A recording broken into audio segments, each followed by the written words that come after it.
Saudara-saudara sekalian, dunia kembali gempar, tapi kali ini bukan karena perang, bukan karena politik kotor, dan bukan karena gosip murahan selebriti. Bang pakai plastik atau pakai daun?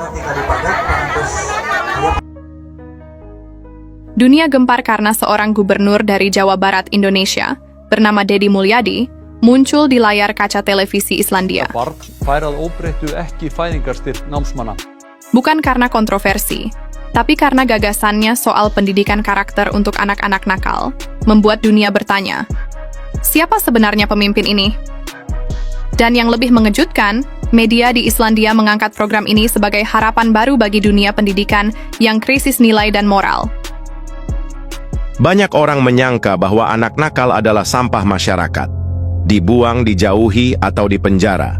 Tapi tidak di mata Deddy Mulyadi, beliau percaya, setiap anak nakal bukan dilahirkan jahat, tapi terbentuk oleh lingkungan yang salah dan orang dewasa yang lemah. Karena itu, program Gubernur Deddy bukan sekadar hukuman, bukan hanya ceramah, tapi sebuah proses penempaan karakter. Disinilah para siswa yang sulit diatur, yang biasa membuat onar di sekolah, justru diberi tanggung jawab, disiplin, bahkan dilibatkan dalam kegiatan sosial, mulai dari bersih-bersih desa, membantu warga, hingga pelatihan seni budaya. Tujuannya bukan mempermalukan, tapi mengembalikan jati diri anak Indonesia yang seharusnya beradab, tangguh, dan bermanfaat. Lalu kenapa media di Islandia tertarik? Karena program yang serupa juga sudah berjalan sukses di Islandia selama bertahun-tahun, negara kecil yang tenang di ujung utara bumi ini punya satu sistem khusus untuk menangani remaja bermasalah. Tempat itu bernama Laugarvatn, sebuah daerah yang terkenal dengan pusat pelatihan karakter remaja nakal. Di Laugarvatn, anak-anak nakal tidak dikurung atau dipermalukan. Mereka diajak hidup disiplin di alam, diajari kerja keras, dibina mental dan fisiknya. Mereka ditempa bukan hanya menjadi anak baik, tapi menjadi pemimpin masa depan. Ketika media di Islandia melihat program serupa lahir di Indonesia, mereka bilang, akhirnya dunia bergerak ke arah yang sama. Anak-anak yang dianggap masalah kini menjadi solusi. Namun sayangnya, di negeri sendiri, niat baik justru dihantam dari segala arah. Banyak pihak menghalangi program ini, mulai dari pejabat yang merasa tersinggung karena program ini membuat mereka terlihat tak berguna, sampai ormas dan tokoh-tokoh yang takut kehilangan pengaruh. Lucunya lagi, ada yang berkomentar, kenapa anak-anak harus ditempa seperti di barak militer Amerika? Ini bukan perang. Sebuah argumen yang sempit dan dangkal. Padahal penempaan bukan berarti kekerasan. Di Islandia pun anak-anak itu ditempa dengan ketegasan dan kasih sayang. Mereka bangun pagi, olahraga, kerja bakti, diskusi, dan diajak menyusun rencana hidup. Apakah itu salah?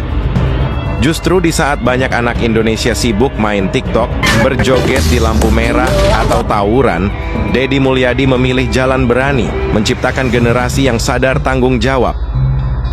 Lihat hasilnya. Di Islandia, program Laugarvatn membuat angka kenakalan remaja turun drastis. Tingkat penggunaan narkoba menurun, angka kriminal menurun, dan anak-anak kembali ke sekolah dengan semangat baru. Di Jawa Barat, program yang diinisiasi Deddy Mulyadi juga sudah menunjukkan perubahan nyata. Banyak anak yang tadinya dikeluarkan dari sekolah, kini kembali belajar, bahkan membantu mengajar adik kelasnya. Apakah ini buruk? Tentu tidak. Ini adalah kemenangan moral yang sesungguhnya.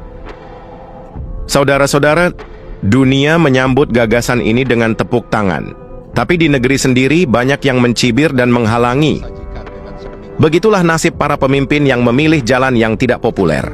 Tapi sejarah mencatat, yang mengubah dunia bukan mereka yang ikut arus, melainkan mereka yang melawan arus.